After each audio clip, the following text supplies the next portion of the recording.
¿Se puede ver? Sí, doctor, sí se ve.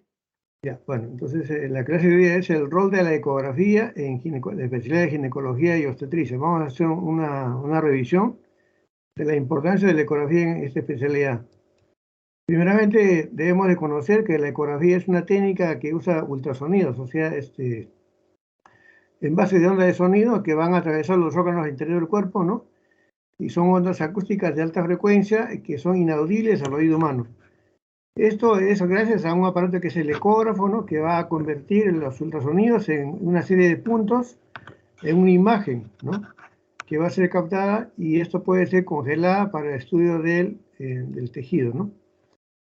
Funciona a través de un traductor. Este traductor es un haz ultrasónico que va a emitir ondas que van a atravesar el cuerpo y estas ondas van a reflejarse, digamos, en estructuras óseas más densas, ¿no? O más blandas, igual que lo que hace la luz, digamos, cuando atraviesa un espejo, ¿no? Van a haber reflexiones y esto va a ser utilizado por computadoras en el ecógrafo y se va a tener una imagen. Y esa imagen va a ser en video y también puede graficarse en papel, ¿no?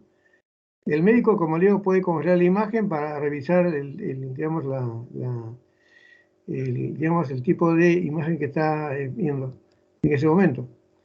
Entonces, vemos que también en la ecografía ginecológica vamos a visualizar órganos internos, ¿no? Que puede ser también a través por vía abdominal, por vía pélvica o por vía transvaginal. O sea, en ginecología nosotros usamos esas tres vías, ¿no? La vía pélvica, abdominal y la transvaginal, ¿no? Ahora no se concibe un médico especialista ginecólogo que no maneje el ecógrafo. El ecógrafo prácticamente es una gran ayuda en el diagnóstico y actualmente todos los residentes, ¿no? De la especialidad están, digamos, obligados a manejar este tipo de ayuda diagnóstica junto con los radiólogos, ¿no? Que son los dos especialistas que manejan este tipo de examen auxiliar. Las indicaciones para una ecografía ginecológica vienen a ser prácticamente que puede evitar una laparotomía, en el caso, por ejemplo, de que haya pacientes de riesgo. Una laparotomía se sabe que es una intervención quirúrgica, ¿no? Invasiva, que puede inclusive hasta ser mortal en algunos casos. Han habido accidentes, ¿no? Y también va a provocar secuelas, ¿no? Inflamación, pueden haber cicatrices, ¿no? Y la ecografía es un examen que no es invasivo y que puede, digamos, ayudarnos, por ejemplo, revelar causas de amenorrea diferentes al embarazo. Cuando una mujer viene con una amenorrea, entonces uno puede determinar si es un embarazo o otra causa diferente, la que está causando esta ausencia de la regla, ¿no? Actualmente también la ecografía ginecológica está utilizada para el diagnóstico de embarazo temprano. Generalmente esto se realiza a partir de las 5 semanas, ¿no? Que puede uno detectar la gestación. También en el estudio de la infertilidad, es la primera ayuda diagnóstica para ver la causa principalmente de la infertilidad, sobre todo cuando hay, digamos, alguna lesión o algún compromiso de algún órgano interno, a nivel uterino, a nivel de las trompas o a nivel del ovario, ¿no? También en caso de dolor abdominal bajo, cuando la mujer viene a la consulta y nos refiere dolor abdominal, que puede ser por diferentes causas, ¿no? Un embarazo ectópico, quistes ováricos torcidos, ¿no? O puede ser también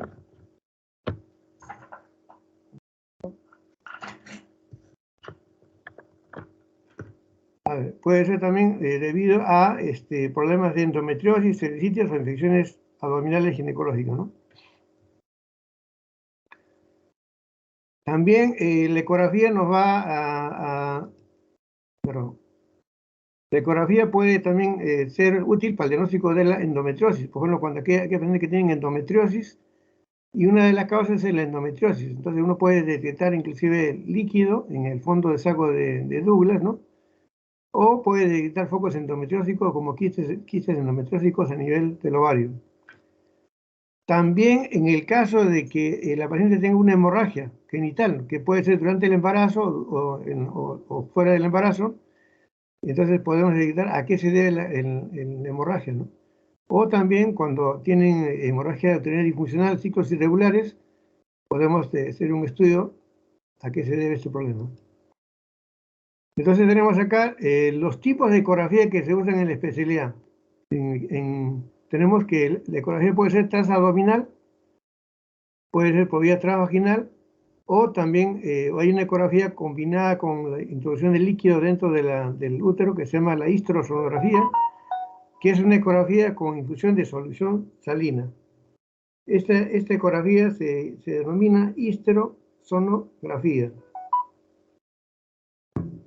Acá podemos ver unas imágenes en donde esta imagen podemos ver que se ha introducido líquido dentro de la cavidad uterina, la cavidad endometrial, ¿no? Entonces uno puede apreciar el útero y el endometrio, la cavidad endometrial. Esta ecografía es la ecografía con infusión de solución salina que se llama la histerosonografía. Acá podemos ver una ecografía normal, transvaginal, ¿no? En donde podemos ver un ovario, ¿no? Con un quiste folicular, ¿no?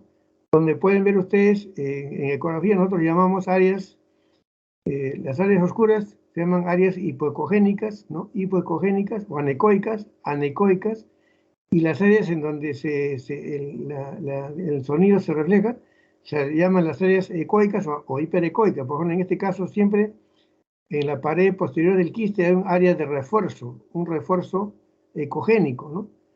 Acá podemos ver otro ovario, ¿no? Otro ovario, pero vemos en la parte posterior del ovario una zona más hiperecogénica, que viene a ser un teratoma que está localizado en la parte posterior del ovario y se contrasta con la parte del ovario normal. Este es un teratoma quístico, ¿no? Que, digamos, es frecuente en los pacientes jóvenes. Entonces, la ecografía, como he dicho, puede ser por vía transabdominal, usando el traductor abdominal, o por vía transvaginal. Esto apareció recién en los años 90, ¿no? De ecografía transvaginal, y es una gran ayuda diagnóstica. Eso es la transabdominal, bueno, tiene sus limitaciones, es como ver, por ejemplo, tomar una foto a una distancia muy larga, y acá es como tomar una foto a una distancia muy cercana, ¿no? Entonces, toda paciente que tenga posibilidad de hacer una ecografía transvaginal, es mejor realizar en los primeros trimestres del embarazo, y también en la parte ginecológica, cuando es una paciente ginecológica que no está embarazada, es mucho mejor hacer una ecografía transvaginal. Y esta es la histerosonografía que les había mencionado, que puede ser hecha con un catéter de Freeman o un catéter digamos, con un balón, en donde se introduce el líquido, se insufla el líquido con una jeringa, se llena de agua la cavidad endometrial y se introduce el ecógrafo, el transductor transvaginal para ver, en una ecografía transvaginal, para ver la cavidad uterina. Esta solución que se introduce dentro de la cavidad uterina viene a ser una solución salina, ¿no? Entonces, ¿cuáles son las indicaciones de una ecografía transvaginal? Que es la que nosotros usamos en ginecología. Primeramente, usamos ya transductores de alta frecuencia con mejor resolución. Vamos a ver mucho mejor los tejidos, ¿no? Se usan en caso de que la paciente no pueda llenar vejiga, porque para la ecografía transabdominal, o de una virgen que no se puede hacer una ecografía transvaginal, la paciente tiene que llenar vejiga para diferenciar los tejidos internos, ¿no? También está indicado en pacientes que sean obesas, ¿no? Porque el panículo adiposo no deja ver bien el abdominal. En caso de úteros en retroflexión, también. Hay una mejor diferenciación entre las masas anexiales y las masas intestinales, ¿no? Uno puede diferenciar con un tumor ovárico de un fecaloma, ¿no? Que a veces han habido confusiones, ¿no? Hay un mayor detalle de las características pélvicas de una masa interna, ¿no? Entonces, uno puede diferenciar una masa pélvica y ver sus características mejor. También, como digo, en los hallazgos abdominales a veces no se puede ver bien, entonces uno tiene que recurrir a la ecografía transvaginal. La lesión se caracteriza mejor, y sobre todo en pacientes que tienen antecedentes de cáncer ovárico.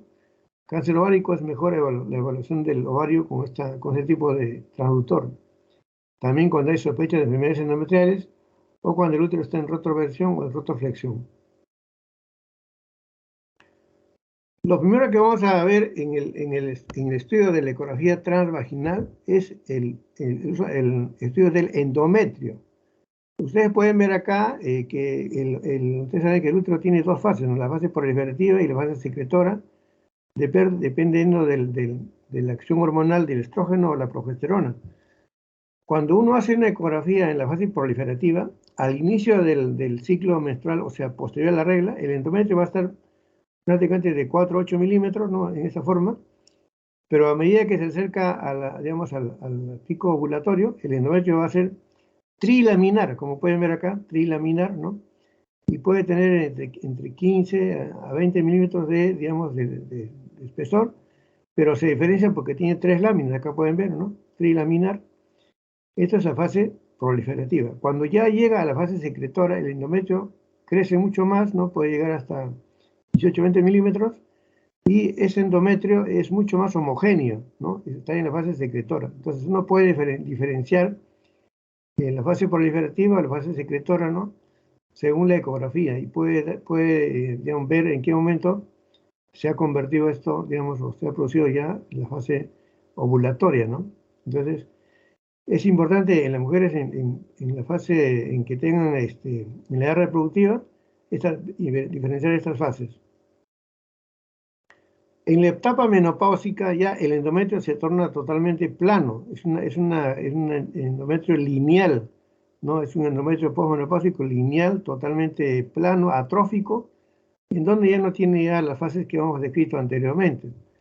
Entonces cuando la paciente viene digamos, a una edad en que ya la regla se le ha suspendido, uno le manda a hacer una ecografía y debe tener este endometrio.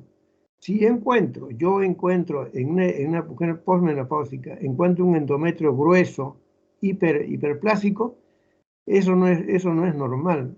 Hay mujeres que vienen con endometrio hiperplásico, ¿no? La clase endometrial, y eso puede ser, digamos, un signo de una patología que puede ser benigna o maligna, como cáncer de endometrio. Sobre todo si se ven en el tejido áreas quísticas, lo que se llama la hiperplasia benigna adenomatosa quística, que puede ser una lesión premaligna, ¿no? Digamos que puede llegar a ser un cáncer de endometrio. Ustedes saben que el cáncer de endometrio es silencioso. Muchas mujeres pueden estar haciendo un cáncer de endometrio y la única molestia que pueden tener es un sangrado que no debe ser normal. Toda mujer en etapa posmenopáusica ya no debe sangrar, ya no debe tener sangrado menstrual o, digamos, uterino. En ese caso hay que hacer una ecografía y si encuentra uno ese tejido hiperplásico, hay que hacer una biopsia de endometrio para ver qué tipo de tejido es.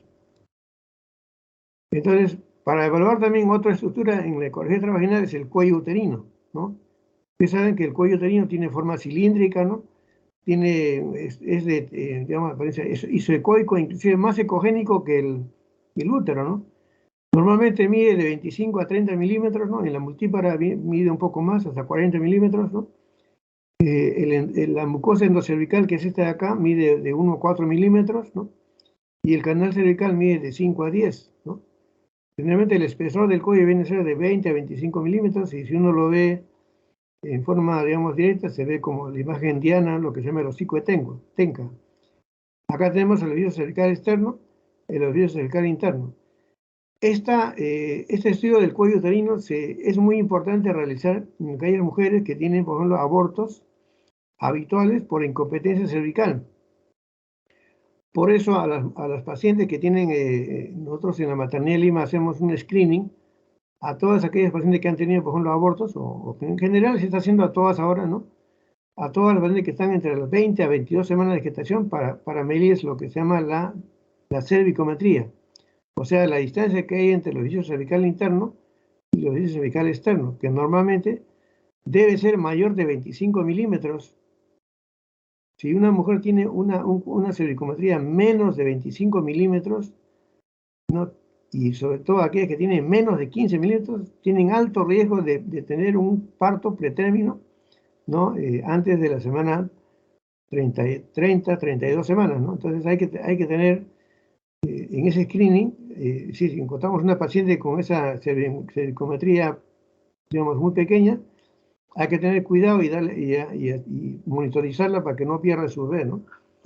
Ese examen se llama cervicometría y es muy importante para el diagnóstico de parto pretérmino. Es un marcador que ustedes seguramente ya lo han estudiado cuando han hecho los marcadores ecográficos en la amenaza de parto pretérmino, lo que es la cervicometría. Entre la semana 20 a 22, por vía transvaginal. Las trompas de falopio normalmente no se deben ver. Las trompas de falopio, ustedes saben que miden entre 8 y 10 milímetros de mercurio y solamente se ven cuando están llenas de líquido. Cuando están llenas de líquido, ese líquido puede ser líquido, digamos, inflamatorio, puede ser pus, ¿no? Lo que se llama el hidrosalpis, ¿no? Puede ser un absceso tubovárico, ¿no? Y normalmente la trompa no se debe ver. Inclusive cuando a una paciente le dicen, doctor, quiero que usted me vea mi ligadura de trompa si está bien. No se ve la ligadura de trompa, una trompa normal no se debe de visualizar, salvo que esté llena de líquido o depende de otra sustancia, ¿no? El ovario. Los ovarios, ustedes saben que se ubican en la parte media, ¿no? En lo que se llama la fosita ovárica, que están sobre los vasos ilíacos. Acá pueden ver la vena ilíaca, la arteria ilíaca, ¿no? Y el ovario tiene forma elíptica, ¿no? Tiene un eje central, ¿no? Cráneo caudal, ¿no? Y están sobre los vasos ilíacos, ¿no? Generalmente tiene una parte medular y una parte cortical, donde están ubicados los folículos, ¿no? Los folículos en crecimiento. Esto es importante para determinar también lo que se llama la reserva ovárica. Cuando ustedes han hecho digamos, el seminario sobre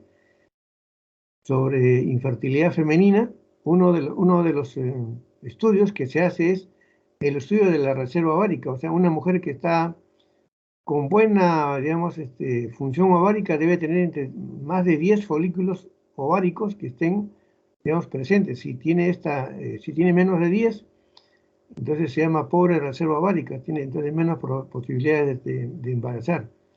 Entonces es muy importante ver la parte medular y la parte cortical, los folículos centrales, para ver lo que es la reserva ovárica y ver la localización, como le he dicho, es ubicar los vasos ilíacos, la vena y la arteria ilíaca, y ahí encima de ellos está ubicado el ovario. Este es un ovario, por ejemplo, normal, que no tiene quistes, tiene folículos normales, ¿no? Y también puede ser un seguimiento ovulatorio para ver la maduración del folículo, desde que es pequeño hasta que llegue a los 20 milímetros, antes digamos, de lo que se produzca la ovulación. O sea, un ovario periovulatorio, ¿no? Acá podemos ver también en el útero, podemos ver anomalías, ¿no? Por ejemplo, el útero puede ser, digamos, como pueden ver acá, un bicorne, ¿no? O unicorne, en donde nosotros podemos ver en la ecografía dos cavidades endometriales, ¿no? Esta es una vista superior, dos cavidades endometriales, ¿no? Separados de un tabique. Acá también podemos ver dos cavidades endometriales, y en una de ellas se ha producido un embarazo. O sea, en un lado se ha producido el embarazo y en el otro lado es un tejido decidual, ¿no? Es una separación del útero en dos, ¿no? Este es un útero bicorne. También podemos ver acá úteros unicornes. Por ejemplo, acá podemos ver útero que tiene solamente una cavidad endometrial hacia un lado, ¿no? Y el otro lado no tiene trompa, ¿no? Como pueden ver acá ustedes en la imagen. Esto es un útero unicorne, con una sola trompa. También podemos ver úteros didelfos, o sea, úteros dobles, ¿no? O sea, que solamente están separados por el cuello nada más, ¿no? O pueden tener doble cuello, o sea, doble úteros didelfos, como pueden ver acá. Acá hay una cavidad uterina y acá está la otra, ¿no? Y dos cuellos. Entonces en el espéculo pueden ver inclusive dos cuellos durante la exploración vaginal. También podemos ver úteros tabicados, o sea, úteros que pueden estar septados, ¿no? Y esto puede dificultar el embarazo. En estos casos lo que se puede hacer es una histerosonografía, pero una histeroscopía. Mediante la histeroscopía uno puede resecar este tejido, ¿no? Para que la paciente pueda embarazar. O sea, mediante la histeroscopía uno puede resecar este tejido, ¿no? Que está como un tabique dentro, para que se convierta en una cavidad única. Este es un útero tabicado. También en el útero podemos detectar una patología frecuente que son los miomas. O sea, los miomas se van a detectar que es un tejido más hiperecogénico, que es generalmente, digamos, de tipo homogéneo, que va a estar separado por una cápsula, y está bien separado del útero, ¿no? Generalmente es redondeado, ¿no? Y puede ser de localización, digamos, subserosa, como en este caso, intramural o submucosa, ¿no? Por ejemplo, acá podemos ver un embarazo temprano, ¿no? Y un mioma que está prácticamente en toda la luz, en toda la pared uterina. Es un mioma intramural y prácticamente está llegando a la mucosa también, ¿no? Es un mioma de gran tamaño que puede provocar pérdidas de gestaciones tempranas, ¿no? Ya cuando ha llegado ya a una edad gestacional mayor, por ejemplo, de 14 semanas, prácticamente ya no va a hacer efecto, salvo que se encuentre en una localización muy próxima al cuello uterino, ¿no? Entonces, miren ustedes la diferencia entre la ecogenicidad homogénea, ¿no? del mioma, diferente al útero. Esto está separado por una zona isopogénica o anecoica, que es la cápsula prácticamente, ¿no? Entonces, es importante determinar los miomas en la parte en mujer no gestante y en la gestante. Tenemos también que algunas formaciones mióticas, miomas, pueden, pueden tener áreas de degeneración. O sea, los miomas se pueden degenerar, ven ustedes acá, y esto es compatible con leiomiosarcoma, que son muy raros, ¿no? Que son cuando degeneran los miomas, generalmente es una degeneración muy rara, pero pueden existir los leiomiosarcoma, que son dependientes de miomas que hayan degenerado, ¿no? Generalmente se caracterizan porque crecen rápidamente y tienen áreas degeneradas en su interior. A diferencia de lo que hemos visto anteriormente de un mioma normal que no tiene áreas de degeneración, ¿no? Entonces, hay que tener cuidado con esto, es el leiomiosarcoma. También en el útero pueden existir lo que es la adenomiosis. La adenomiosis, que son vasos sanguíneos que están ubicados en la cavidad, perdón, en el músculo uterino, y se puede ver en la ecografía Doppler, se pueden ver áreas, digamos, vasculares en el tejido miometrial, ¿no? Y uno también puede ver, digamos, un mayor espesor que hay digamos, en el útero, en la pared uterina, y hay unas áreas que son, digamos, lineales, ¿no? Que son los vasos sanguíneos, pero generalmente esto se ve mejor con la ecografía Doppler, ¿no? La adenomiosis es un cuadro que caracteriza y va a producir dismenorrea en la mujer, dolores menstruales, ¿no? Generalmente a veces uno no encuentra focos endometriósicos, pero encuentra la adenomiosis, que puede ser causa de dismenorrea en la mujer joven. En el endometrio, nosotros debemos estudiar el endometrio y tenemos que ver cuáles son las causas de engrosamiento endometrial. El endometrio se va a engrosar cuando existe las primeras fases del embarazo intrauterino. Cuando el embarazo recién comienza, no vamos a encontrar saco gestacional, pero vamos a encontrar sí el endometrio grueso, ¿no? También el endometrio puede estar engrosado en el caso de un aborto incompleto, ¿no? De un embarazo ectópico. En el embarazo ectópico porque hay una reacción tecidual dentro del útero, ¿no? También digamos, en productos de concepción retenidos. El enfermedad trofoblasta igual, ¿no? Ustedes ya han estudiado que hay un engrosamiento del endometrio con áreas quísticas, que es lo que se llama la imagen en panal de abeja, ¿no? Lo mismo en la endometritis, inflamaciones de la cavidad uterina, que pueden ser posteriores, digamos, a parto o de repente en la parte de paciente ginecológica, de repente por contaminación interna, ¿no? También el endometrio se puede engrosar por adherencias, por hidroplasia endometrial, ¿no? Por pólipos, esto es muy importante, los pólipos, ¿no? O por un cáncer de endometrial, un carcinoma endometrial. Entonces, hacer un buen estudio del endometrio. Como vamos a ver acá, el endometrio debe ser, digamos, estudiado. Acá podemos ver una hiperplasia endometrial, no, el endometrio es difuso, pero tiene una parte que es una parte polipoidea, ¿no? Ven ustedes acá. El endometrio está más ecogénico, ¿no? Tiene los bordes definidos y puede tener esta presencia de este pólipo endometrial. Acá tenemos lo que le mencioné antes, en la paciente posmenopáusica. La paciente posmenopáusica debe tener un endometrio lineal, pero acá vemos una paciente que tiene una hiperplasia adenomatosa quística. Esto generalmente es compatible con una triada, ¿no? Pacientes hipertensas, obesas, ¿no? Y diabéticas tienen mayor riesgo de tener esta hiperplasia adenomatosa quística, que es una lesión premaligna para cáncer de endometrio, ¿no? En estos casos hay que hacer un ameo biópsico, ¿no? Sacar todo ese tejido, mandar a patología para que sea estudiado, ¿no? Porque puede haber una lesión premaligna acá. Importante hacer este estudio. La histerosonografía, como les he mencionado, consiste en introducir esta catéter de Friedman dentro de la cavidad uterina, y esto se conecta con una jeringa y se introduce solución salina dentro de la cavidad uterina. Inmediatamente que se ha introducido la solución salina, se aplica el transductor vaginal y se puede ver las imágenes internas de la cavidad uterina. Por ejemplo, en este caso podemos detectar un pólipo, ¿no? O un mioma, puede ser un mioma o un pólipo dentro del útero, ¿no?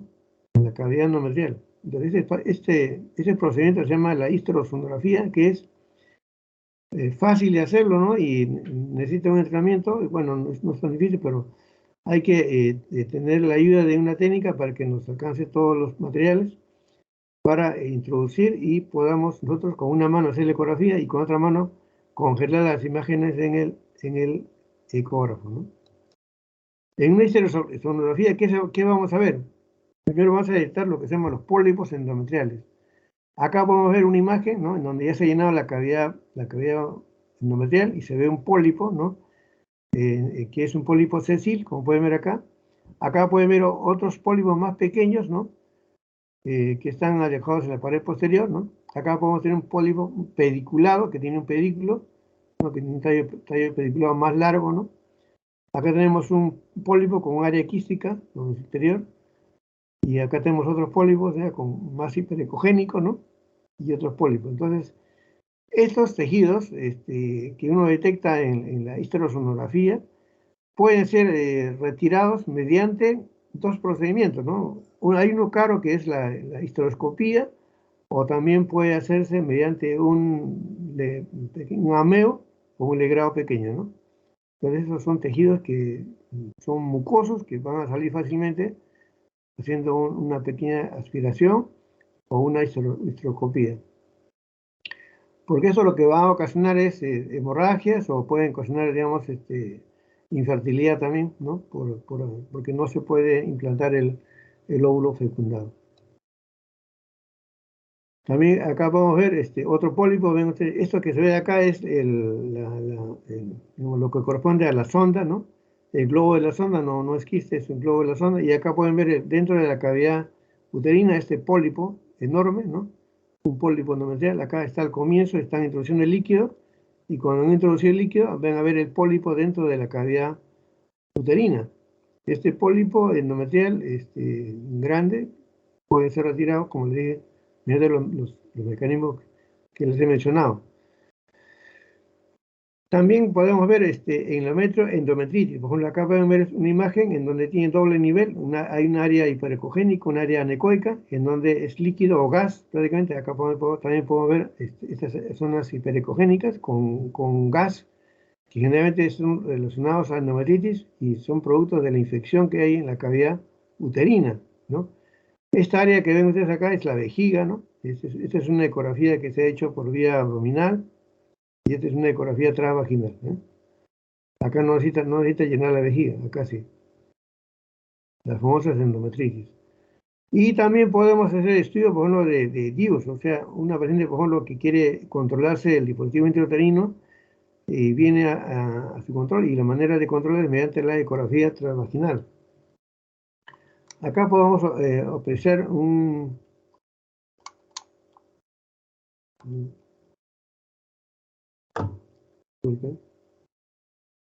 acá podemos apreciar un DIU, digamos, que está en el fondo uterino normal, ¿no? Pero en este caso vemos el DIU que se ha prácticamente salido, ¿no? Está en proceso de expulsión a nivel del cuello uterino. Este DIU está, digamos, ya prácticamente no cubre la función y está prácticamente, que puede haber riesgo de embarazo. También acá vamos a ver una T de cobre, ¿no? Una T de cobre en el fondo uterino. Acá pueden ver las ramas horizontales y la rama vertical. Este es un aparato, digamos, un DIU, pero en el Perú no es un DIU extranjero, en Japón es un anillo que no existe en el Perú y también está, digamos, dentro de la cavidad pélvica. A veces podemos encontrar que los DIUs pueden haber sido perforados, pueden haber salido fuera de la cavidad pélvica, ¿no? Lo mismo acá podemos ver un embarazo, vemos ustedes la cabeza del feto y acá el DIU está a un costado en el cuello uterino. Prácticamente acá podemos ver parte de la placenta y acá el DIU está fuera, ¿no?, de la placenta, ¿no? Entonces es un DIU más gestación, o sea, se logró embarazar con un DIU y bueno, eso no hay problema, pues eso al final va a salir cuando sale el parto con la placenta, ¿no? Si uno encuentra, por ejemplo, un DIU y el embarazo está comenzando y puede retirarlo con bastante cuidado.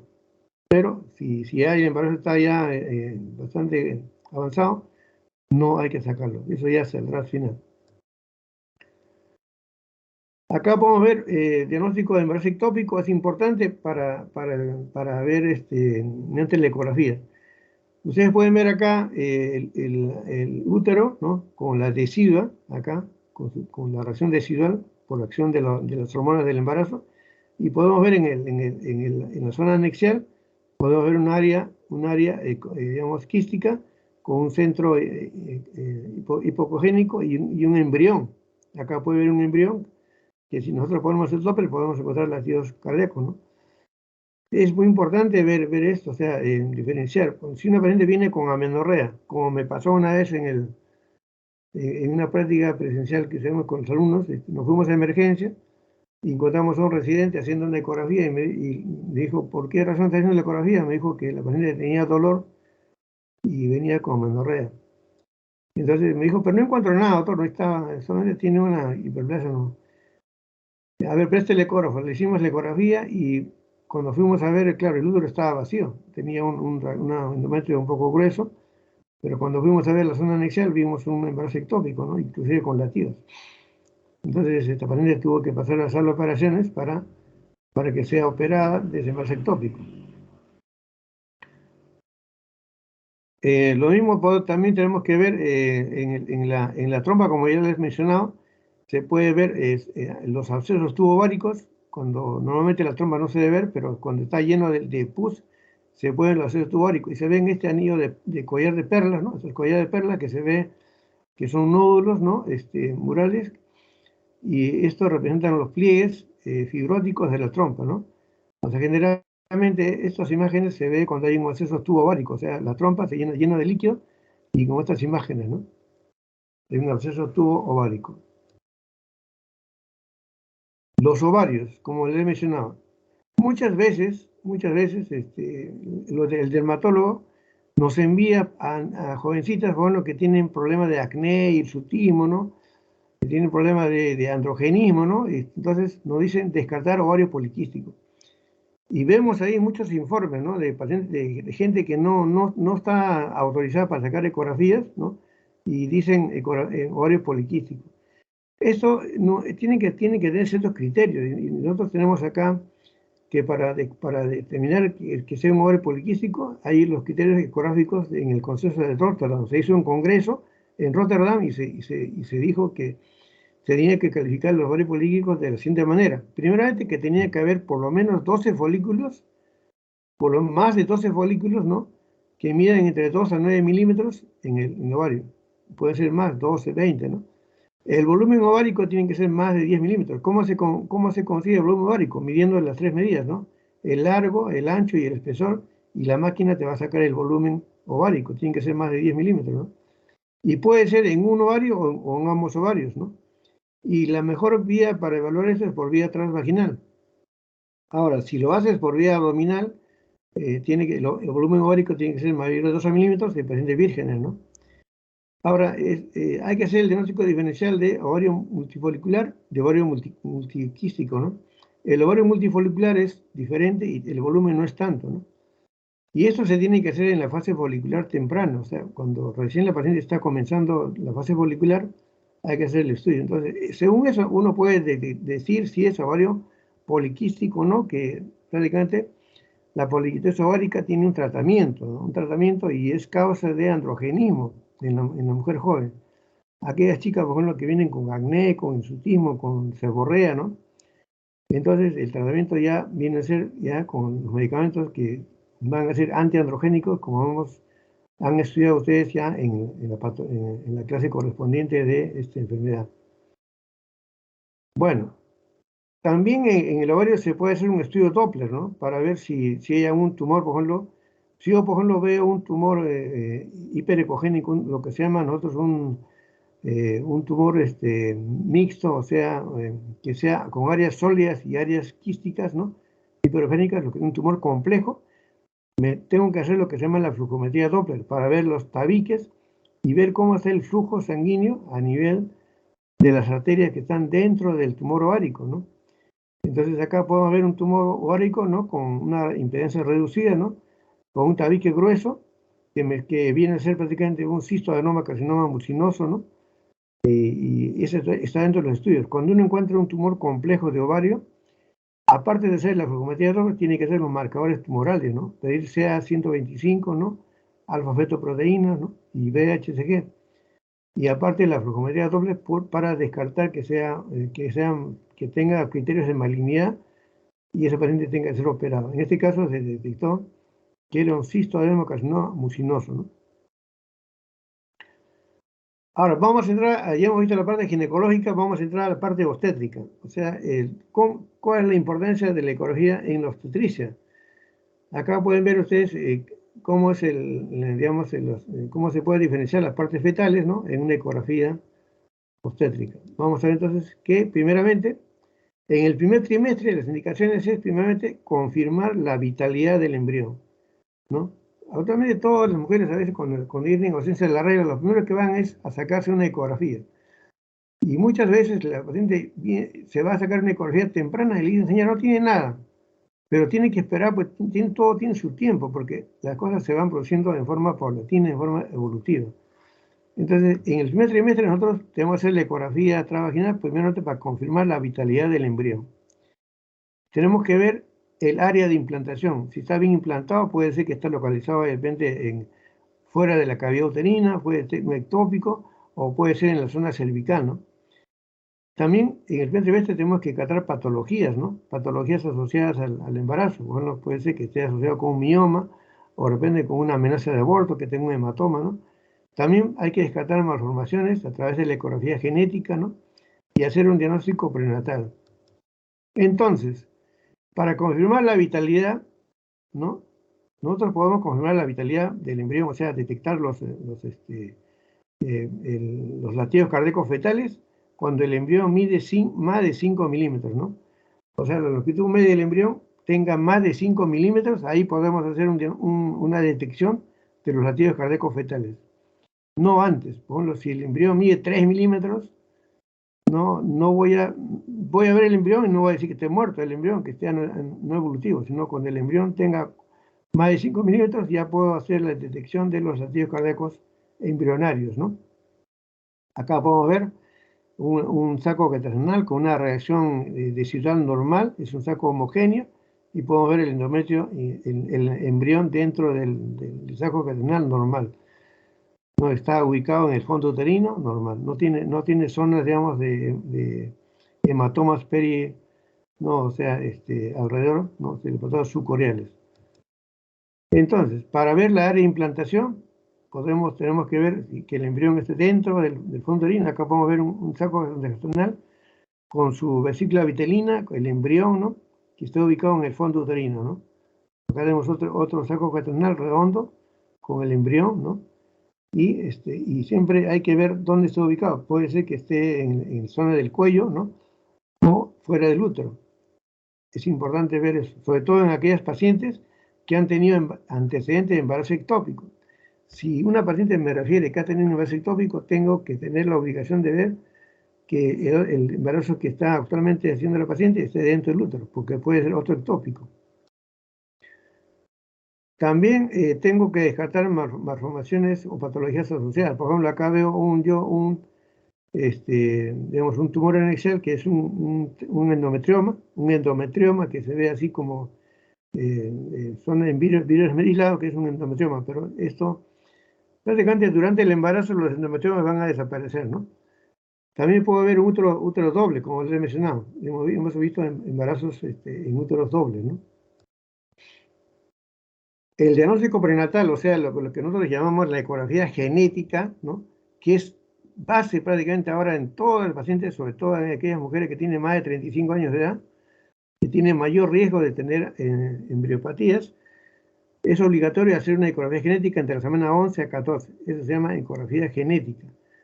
Y aparte también podemos hacer el estudio de DNA fetal, ¿no? En sangre materna. Entonces, ¿cuáles son las características de un embarazo normal? Un saco gestacional normal. Primeramente, un saco gestacional debe ser redondeado o oval, ¿no? Si veo un saco, digamos, irregular, como un huevo estrellado así, no, ese saco está anormal, ¿no? El contorno debe ser suave e irregular. Las paredes deben tener, digamos, una reacción ecogénica de 3 milímetros o más de espesor, ¿no? Ahora, el crecimiento del saco gestacional debe ser 1 milímetro por día, ¿no? Y la posición debe ser en la parte del fondo uterino o en la porción media, ¿no? Y los puntos de referencia prácticamente tienen que tener una vesícula vitelina presente, ¿no? Cuando el saco es mayor de 10. O sea, cuando el saco gestacional tiene más de 10 milímetros, obligatoriamente tiene que tener una vesícula vitelina presente, ¿no? Si yo tengo un saco gestacional, por ejemplo, de 15, 20 milímetros y no hay vesícula vitelina, ese es un saco anembrionado, ¿no?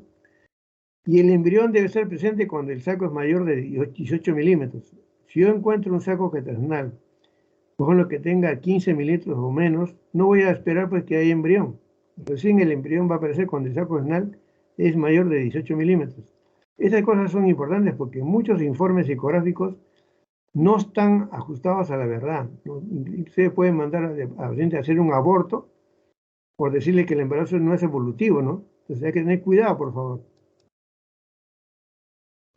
Acá podemos ver un saco gestacional incipiente, ¿no? Generalmente el saco gestacional se puede encontrar más o menos a los 35 días de amenorrea, ¿no? Y acá puede ver, lo primero que va a aparecer es una hiperplasia endometrial y luego el botón, el saco gestacional pequeñito, ¿no? Y al final va a progresar, por ejemplo, a un saco gestacional regular, ¿no? Con una reacción residual. Acá pueden ver la vesícula vitelina y acá pueden ver el embrión.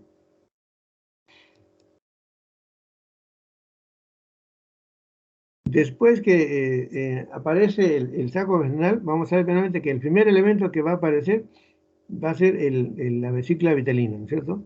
Que comienza más o menos midiendo 2 milímetros.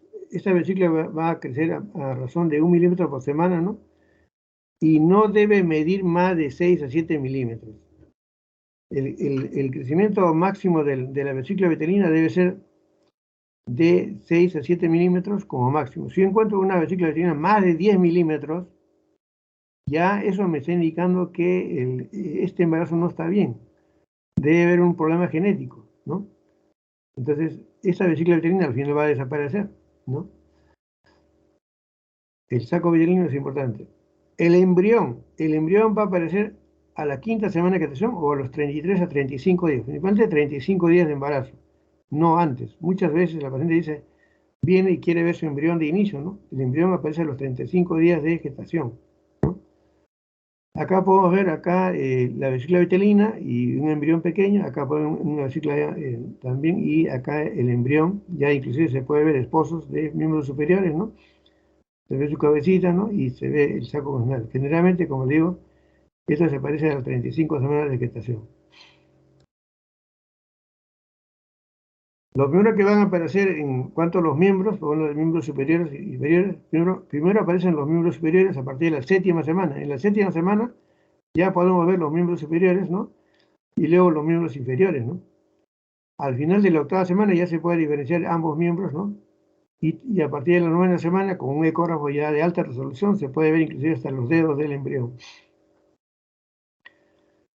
Es importante ver sus extremidades, ¿no?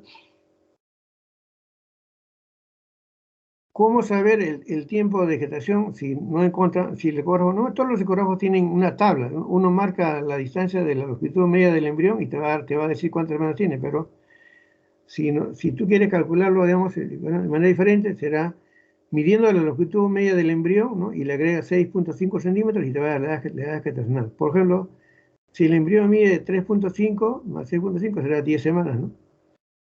Y así lo partido. Si mide 2 centímetros, ¿no? Será 8.5 semanas. La actividad cardíaca debemos encontrarlo más o menos a partir de los 21 días que de haber sido fecundado. Ya les he dicho, a partir de que el embrión mida más de 4 milímetros, 5 milímetros. Recién ahí el embrión se va a ver, se va a escuchar, se va a ver, se va a visualizar la frecuencia cardíaca del embrión. Entonces hay que esperar que tenga 5 milímetros para certificar la vitalidad, no antes. Si yo veo un embrión de 3 milímetros y le digo, señora, no tiene latidos, puedo cometer un error porque la señora se puede hacer un aborto. Entonces hay que esperar que tenga 5 milímetros para detectar la vitalidad del embrión. Ahora, ¿cómo mide el embrión? La mide de la longitud, lo que se llama la longitud corona nalga, o sea, de la parte de la zona craneal a la zona caudal. Otra nomenclatura es longitud cráneo raquídea, o sea, ¿no? O longitud corona cráneo caudal, o longitud corona nalga, ¿no? Entonces, estas son las nomenclaturas que se usan en cuanto a la medición de la longitud embrionaria máxima. Longitud corona nalga, longitud cráneo raquídea o longitud cráneo caudal, ¿no? Entonces tenemos acá que esa es la cronología que debe haber en la aparición del embrión. Primero, por vía transvaginal y transvaginal. Vamos a fijarnos en la transvaginal, que es lo que nosotros vamos a usar mayormente. El saco gestacional debe aparecer más o menos a los 28 de 30 días del embarazo, ¿no es cierto? El saco vitalino desde la semana 4 hasta la semana 10. El embrión aparece a partir de los 35 días a 40 días, ¿no? La actividad cardíaca a partir de la sexta semana y los momentos embrionarios a partir de las 7 a 8 semanas de gestación. Estas son la cronología de la aparición de los sucesos en el embarazo. Ahora, también durante el comienzo del embarazo nosotros tenemos que detectar si es un embarazo único o es un embarazo múltiple. Por ejemplo, en este caso ver si es un embarazo único o doble. En este caso tenemos que ver qué tipo de coronicidad tiene. ¿Qué cosa es la coronicidad? La coronicidad es ver si es una sola placenta, ¿no? Si tiene una sola placenta, son dos placentas, si tiene dos bolsas, ¿no? O una sola bolsa, ¿no? En este caso estamos viendo dos embarazos, ¿no? Y vamos a ver en la siguiente lámina cómo se diferencia la coronicidad. Vean ustedes acá. Cuando usan embarazos gemelares, uno lo que tiene que observar es, primeramente, ver la separación de las bolsas. Si yo encuentro, por ejemplo, una bolsa, una separación de bolsa, y llega a la bolsa y es, por ejemplo, una T acá, ¿verdad? En ese caso voy a decir que es una sola placenta. O sea, es un monocoriónico biamniótico, ¿no? Pero en este caso, ven ustedes acá, hay el signo de delta. Acá podemos ver mejor. Es una T, ven ustedes acá, ven ustedes una T, es un monocoriónico biamniótico. Pero acá ven ustedes acá que hay una imagen delta, acá pueden ver mejor, una imagen delta. En este caso, cuando yo veo que las bolsas se separan y hacen una imagen en delta, entonces esto ya digo que es dos placentas, un bicoriónico biamniótico. Esa coronicidad es importante en el primer trimestre, porque a partir de eso yo puedo definir el diagnóstico, el pronóstico también. Si es un monocoriónico, hay alto riesgo de que haya, por ejemplo, una transfusión feto-fetal, o sea, que de repente una placenta lleve más sangre a un embrión que al otro, entonces uno va a crecer más que el otro. Lo que se llama, digamos, fetos discordantes, ¿no? Una transfusión feto-fetal, que ustedes lo han estudiado esto en embarazos múltiples. Pero si es una doble placenta, cada uno va a vivir independientemente, no va a ocurrir problemas. Claro, los gemelos siempre tienen su riesgo, ¿no? Van a nacer antes de tiempo, están, digamos, relacionados con enfermedades hipertensivas, diabetes, ¿no? Todas esas cosas. Pero el gemelar, digamos, bicoriónico, va a crecer independientemente y no va a competir en cuanto al riego sanguíneo que en la placenta, ¿no? A diferencia de los monocoriónicos. También se puede hacer una ecografía 4D en el primer trimestre, ¿no? Para ver una imagen completa del embrión. Acá podemos ver acá la cabeza, la longitud craneocaudal, ¿no? Y acá podemos ver el cordón umbilical, el cordón umbilical, sí, podemos detectar tempranamente, inclusive si hay onfaloceles tempranos, ¿no? A temprana edad. Ahora, la ecografía genética, que es importante, que le he dicho que se saquen de la semana 11-14, va a evaluar estos parámetros. Primeramente me va a evaluar la transición nucal, ¿no? Vamos a ver el ducto venoso, el hueso nasal, ¿no? La válvula tricuspidia y ver digamos, el Doppler de la arterioudrina. En una ecografía genética tiene que estar todos estos parámetros especificados y se tiene que hacer entre la semana 11 y 14. Más de la semana 14, o sea, cuando el embrión mide más de 84 milímetros, ya no se puede hacer un estudio completo ya.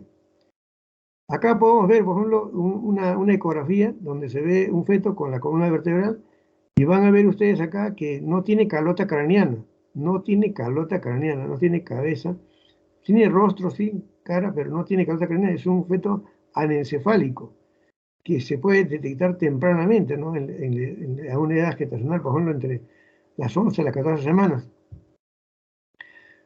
Y entonces el pronóstico de ese feto es malo, pues porque prácticamente no tiene cerebro, es una muerte cerebral. Y claro, va a crecer durante el embarazo, va a traer muchos problemas en la mujer, va a elevar polidráminos, puede tener problemas de distocias en cuanto a presentación, fetos transversos, podálicos, ¿no? Va a haber polidráminos, puede inclusive haber parto pretérmino. Entonces, en estos casos, cuando uno encuentra un feto anencefálico, se hace una junta médica y se hace la interrupción del embarazo, ¿no? Actualmente eso ya se puede hacer. Me acuerdo un caso de que una paciente presentó su solicitud de interrupción del embarazo en un hospital de Lima, creo que fue el Loaiza, no le hicieron caso, le denegaron y la paciente casi muere durante el embarazo, ¿no? La paciente infusió al hospital en una indemnización. Bueno, en estos casos se hace una junta médica y se comprueba mediante estudio genético y mediante la ecografía que este feto ya no tiene posibilidades de vida, entonces se puede hacer la interrupción del embarazo, ¿no? A tiempo, una etapa temprana. Entonces, para ver la ecografía genética, el primer parámetro que vamos a ver es la translucencia nucal. La translucencia nucal viene de ser prácticamente, es un pliegue existente entre la columna cervical y la piel del feto, ¿no? Ese es el espacio que se debe medir. Para eso necesita entrenamiento, el médico tiene que tener entrenamiento, ¿no? Y esta medida no debe ser mayor de 2.5 milímetros, o sea, debe medir menos de 2.5 milímetros, perdón, de 2.5 milímetros. Si yo, por ejemplo, encuentro una transmisión nucal mayor de 2.5, por ejemplo, encuentro 4 o 5, entonces puedo sugerir que de repente es un síndrome de Down. Por ejemplo, en este caso, vemos acá una transmisión nucal demasiado exagerada, ¿no? Y esto puede ser, digamos, anormal, si es más de 3.5 milímetros, y puede estar sugerente de una cromosomopatía, ¿no? Generalmente el 70-80% son síndromes de Down. Entonces, esto es importante ver en un embrión al comienzo de la gestación. Aparte de esto, también podemos ver acá, pueden ver el hueso nasal, que vamos a ver más adelante, ¿no? Y el ducto venoso. El ducto venoso, pero antes de pasar a eso, el hueso nasal es importante porque cuando hay ausencia de hueso nasal, o sea, cuando uno no ve el hueso nasal, también está relacionado a trisomía 21, ¿no? Ausencia de hueso nasal está relacionado con trisomía 21. Ahora, el ducto venoso. ¿Qué cosa es el ducto venoso? El ducto venoso es una pequeña dilatación venosa que existe entre la comunicación entre la vena umbilical y la vena cava inferior, antes de llegar al corazón. Entonces, este ducto venoso, uno puede detectarlo mediante el Doppler, ¿no? Y va a sacar un flujo. Si este flujo está, digamos, elevado, o sea, el flujo sanguíneo está elevado en esta zona, puede ser relacionado con una cardiopatía congénita, ¿no? O un síndrome de Down. Entonces, es importante que si uno encuentra alterado el ducto venoso con una onda negativa, como vamos a ver acá en la siguiente lámina, tiene su forma de la onda. Entonces esto es, digamos, relacionado con una cardiopatía del feto o un síndrome de Down. Entonces, ¿cómo es normalmente un ducto venoso normal? Tiene esta forma. Acá podemos ver, está insonando. en un Doppler están insonando el ducto venoso, y esa es la onda SDA normal, que se debe ver en una ecografía normal. Pero si yo encuentro en una ecografía en donde la onda A ha bajado de la línea basal, está por debajo de la línea basal, la onda A, este es un ducto venoso anormal, ¿no? Entonces, eso me está indicando que tiene una onda A negativa, ¿no? La diástole es igual a la sístole, entonces, esto me indica que el feto puede tener un problema de una cromosomopatía o un problema cardíaco, ¿no? Entonces, uno debe encontrar esta imagen normalmente, que es la ideal que debe encontrar, y no encontrar estas ondas A negativas que se va a ver en los fetos anormales, ¿no? Acá podemos ver una onda positiva normal y acá onda A negativa. Los huesos nasales, como les he dicho, ¿no? Acá se puede ver el hueso nasal. Normalmente el hueso nasal debe medir, digamos, menos de 2.5 milímetros, ¿no? Y cuando no existe huesos nasales, pueden estar relacionados con síndrome de Down.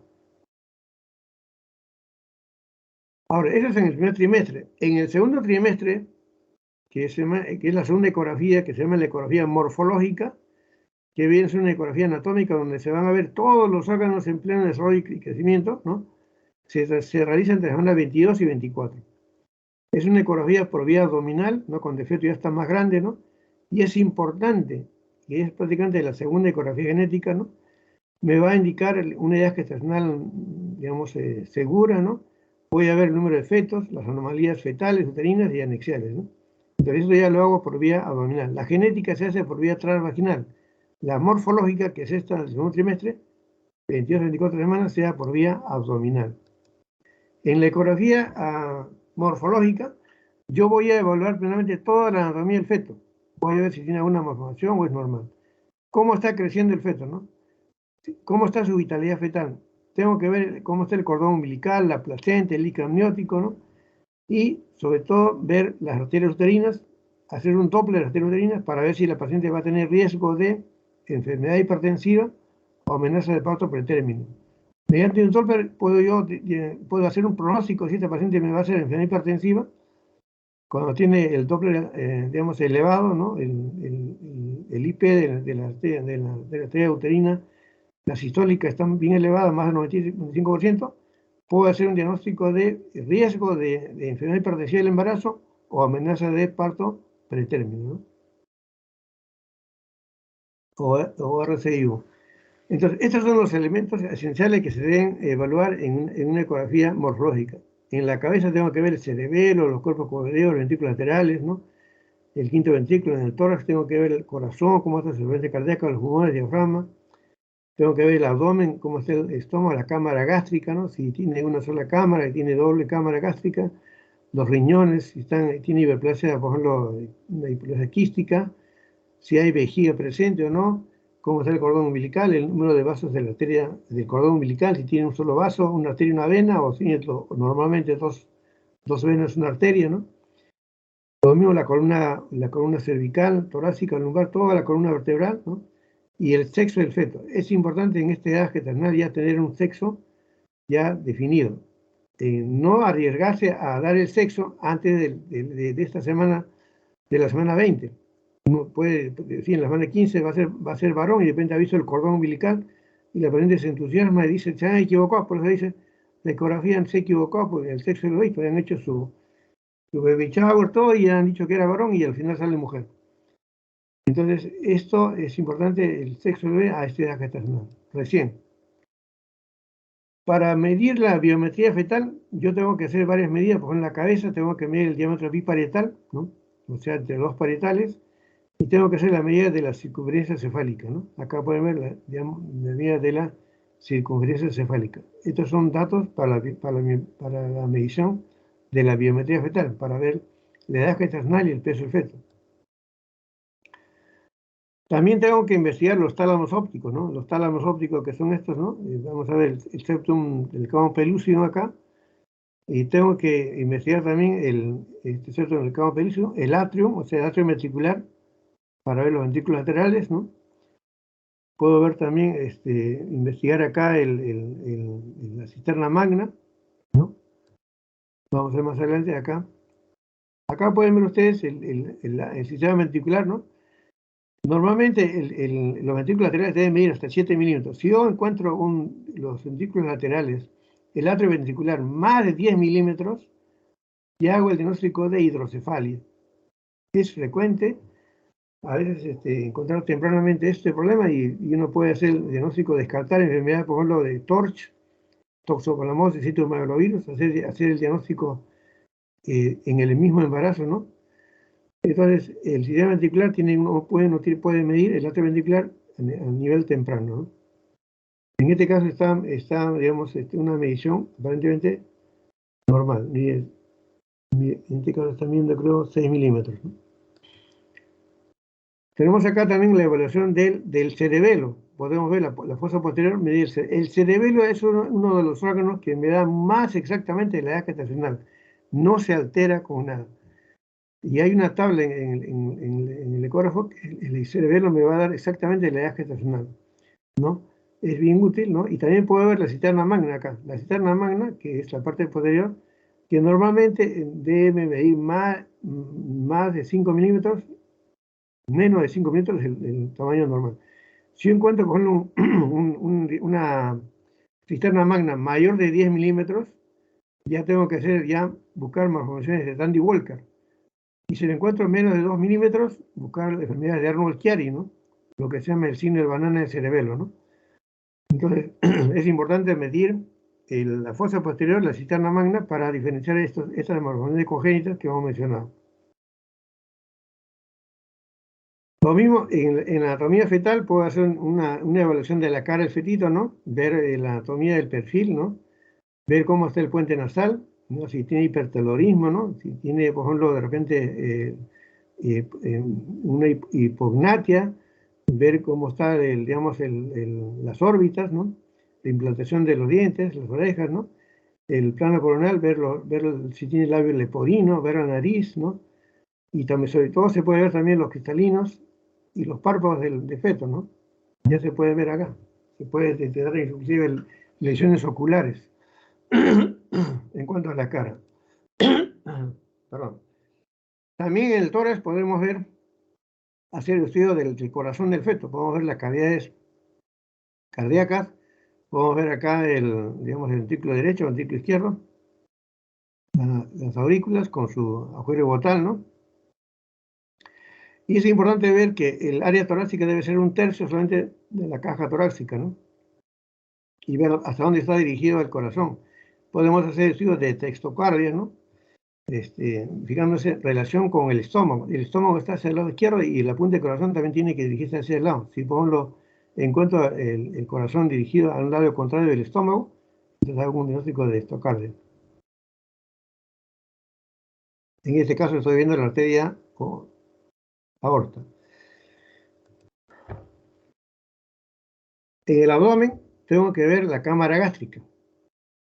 En la cámara gástrica puedo ver acá digamos, la cavidad gástrica con la vena umbilical, ¿no? Pero acá ve en este caso dos dilataciones, ¿no? Uno es el estómago y otro es el duodeno.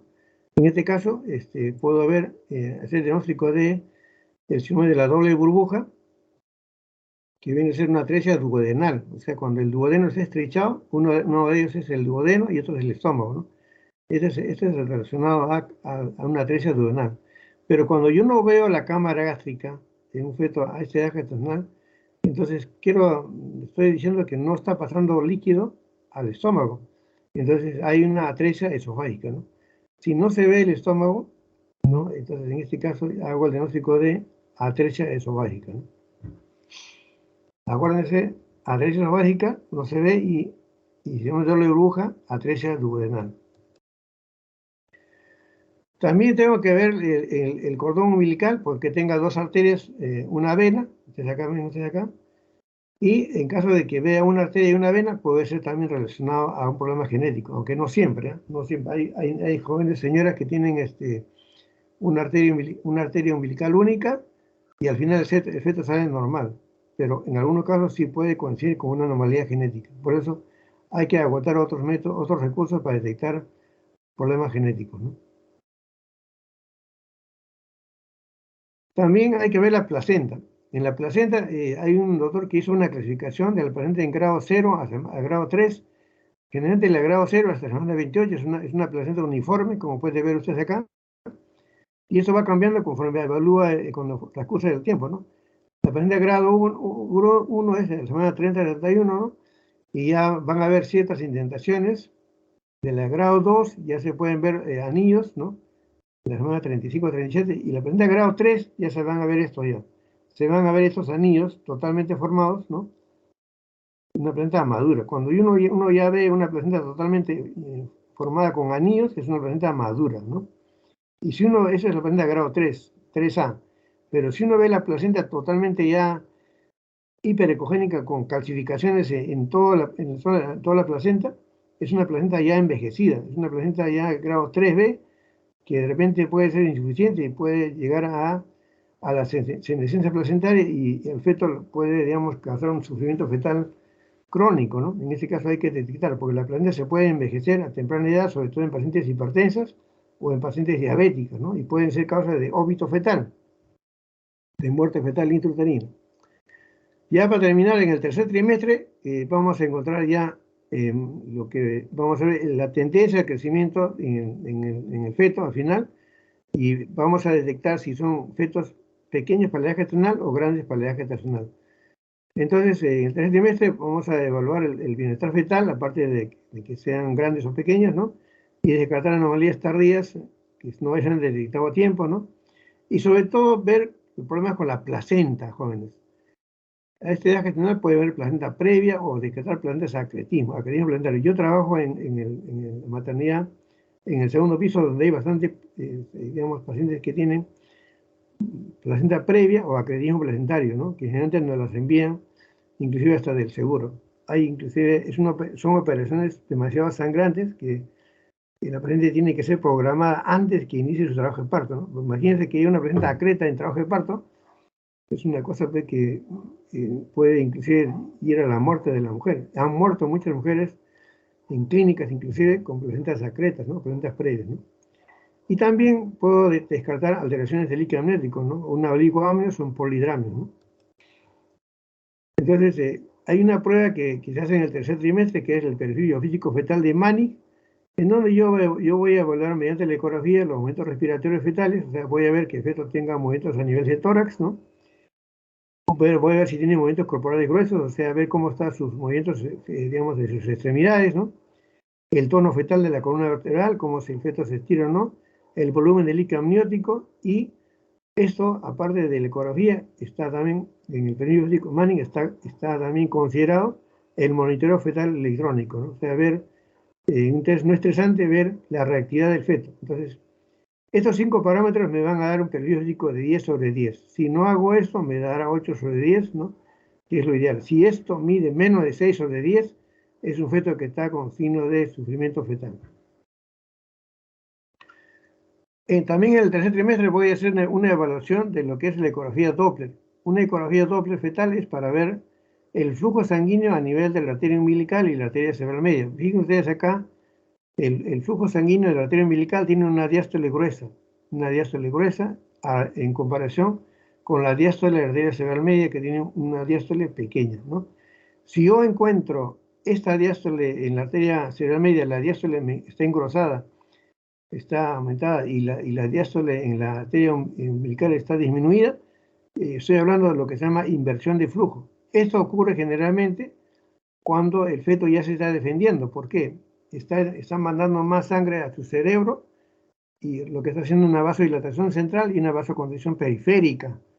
De esa manera el feto se está defendiendo, ¿no? Y ese es un signo, digamos, lo que se llama la dilatación digamos, la inversión de flujo, es un signo de que el feto ya está en sufrimiento fetal agudo y debo de sacarlo. La inversión de flujo del Doppler, ¿no? Entonces me está indicando que el feto se está defendiendo y esa defensa va a durar unas cuantas horas hasta que mientras muera. Sí, por eso tengo que sacarlo. Acá pueden ver ustedes la arteria cerebral media en el peñasco del temporal, ¿no? Claramente se puede ver, y la arteria umbilical para hacer la ecografía Doppler a nivel digamos, de la arteria, ¿no? A este nivel. Entonces, es importante hacer Doppler en el tercer trimestre. Y para, digamos, en unas mujeres pacientes que quieren ver su bebito completo, ¿no? Así en un ecógrafo que tenga alta resolución, ¿no? Claro, estas son fotos editadas, pero de todas maneras, esta ecografía Doppler fetal 4D se debe hacer en la semana 30 a 32. Ya más allá, porque ese es el momento en que hay la mayor cantidad de líquido amniótico y se puede diferenciar bien las estructuras de la cara del fetito. Yo no puedo hacer una ecografía 4D, pues no, cuando tiene 37, 38 semanas, porque ya la cantidad de líquido ha disminuido, ¿no? Le da ideal para hacer una ecografía 4D para que puedan ver su bebé. Esta es en la semana 31, de la 30 a la 32 es el mejor momento para que se pueda hacer una ecografía 4D y se pueda observar nítidamente las estructuras internas y la cara del bebé. En conclusión, jóvenes, el ultrasonido obstétrico ha revolucionado el control prenatal. No se considera actualmente que pacientes que estén embarazadas no tengan una ecografía que sea realizada por el ginecólogo, ¿no? Y de esa manera puede inclusive detectar, digamos, disminuir la mortalidad materno-fetal. Se ha extendido de tal manera al grado de ser un elemento indispensable para el ginecólogo, ¿no? Y aporta grandes beneficios a la paciente y a su producto para combinar partos saludables y ayuda a disminuir la mortalidad fetal. Es importante entonces que esto sea realizado por profesionales, digamos, que sean autorizados para estos procedimientos, ¿no? Y no llegar al intrusismo. Gracias por la atención, jóvenes. ¿Alguna pregunta quieren hacer?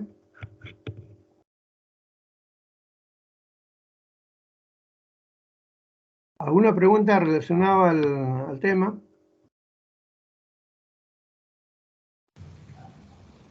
Buenas tardes, doctor. Dime.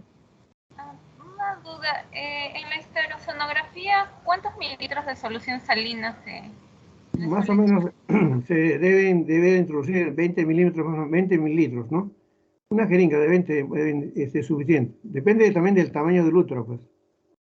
Y también depende de la paridad de la paciente. Hay otros grandes que son otros más pequeños.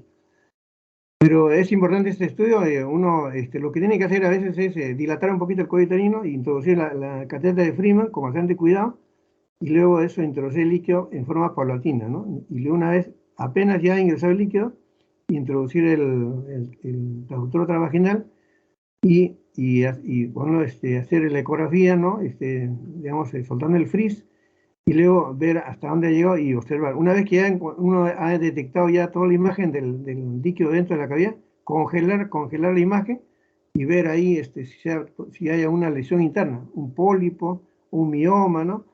O de repente alguna otra lesión. Y también esto me puede dar, si el líquido pasa suavemente, me indica que el líquido está pasando por las trompas, ¿no? Porque puede ser que la paciente tenga dolor y a nivel de las trompas. Entonces, eso me puede indicar que la paciente, por ejemplo, tenga, depende de las trompas un poco obstruidas.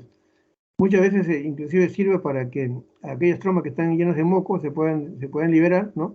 Y pueda, digamos, ser mejor para ellas, ¿no? Pero la trompa generalmente es el mejor estudio para estudiar la trompa es la histerosalpingografía con rayos X. Ese es el mejor método de estudio para ver la prueba de Coté positiva. ¿Alguna otra pregunta?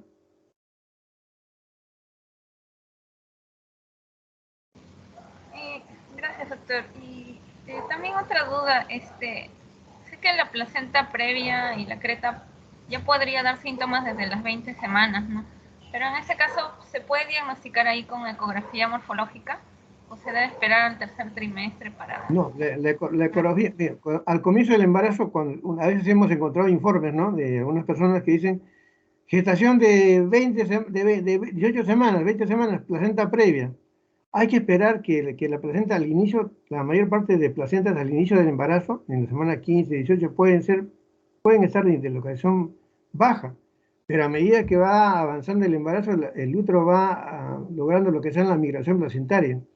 Entonces ya a partir de la semana 22, ya la placenta ya tiene que tener una localización más o menos definida y hacer el diagnóstico, porque es una patología del segundo trimestre, bueno.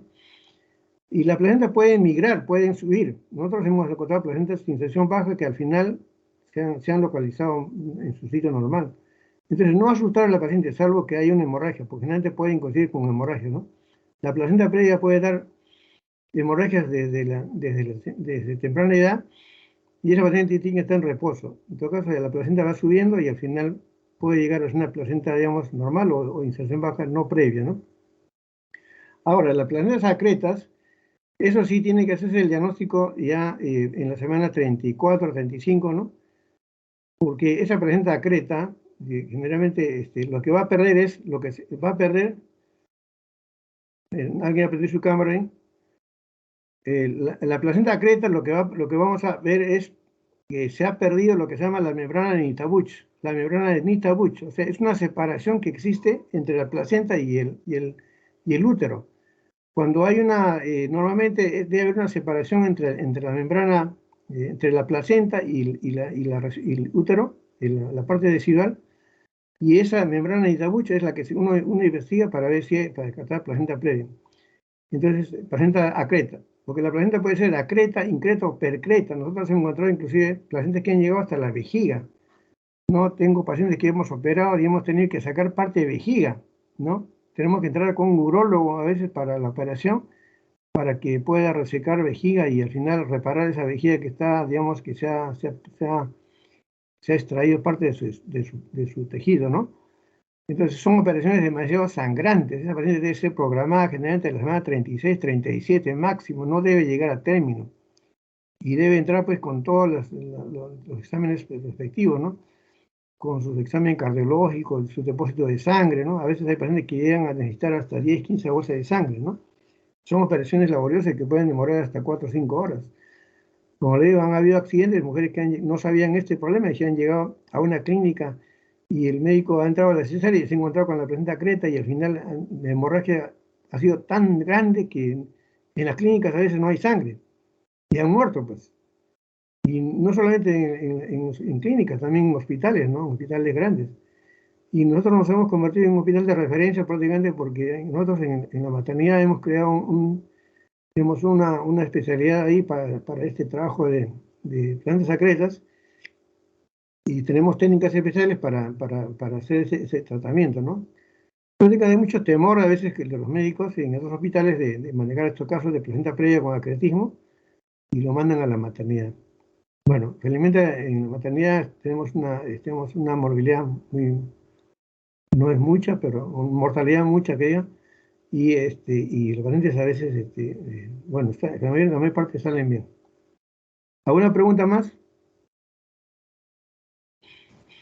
Gracias, doctor. Muy bien. ¿Otra pregunta? Entonces, no se olviden ustedes que son las ecografías durante el embarazo deben ser 3. La primera ecografía para confirmar el embarazo, generalmente en la semana 7, 8, ¿no? La segunda ecografía en la semana 11, 14, que viene a ser la ecografía genética. La segunda ecografía entre la semana 22 a 24, la ecografía morfológica. Y la última ecografía, prácticamente la ecografía Doppler, que puede ser a partir de la semana 30, ¿no? Y bueno, puede ser también al final del embarazo otra para verificar la posición del feto y algunos problemas que pueda tener, ¿no? No hace daño las ecografías. Muchas pacientes dicen, doctor, pero muchas ecografías no hace daño, no son rayos X. Las ecografías no tienen, digamos, no tienen rayos X, son a base de sonido y eso no da ningún tipo de problema al feto. Y es importante, ayudan bastante en el diagnóstico y el pronóstico del embarazo. Bueno, ustedes seguramente que de repente en unos, cuando vayan al Serum, de suerte pueden encontrar de repente en algún centro de salud o posta médica algún ecógrafo que esté tapado, empolvándose ahí y van a tener que hacer sus pininos ahí. Cuando vayan al internado, ¿no? Van a observar, van a apreciar bastantes ecografías en emergencia, ¿no? En consultorio o en centros técnicos, ¿no? Entonces van a estar haciendo su práctica sobre ecografía, que es un método diagnóstico importante en ginecología y en obstetricia. Muy bien, jóvenes, al no haber más preguntas, vamos a terminar la clase. Y bueno, como sea la última clase, les deseo muchos éxitos en el futuro y un buen internado. Hasta luego, jóvenes. Muchas gracias, doctor. Buenas tardes. Hasta luego. Muchas gracias, doctor. Buenas tardes. Muy bien, Gracias, hasta doctor. Hasta luego. luego. Gracias, chao, chao.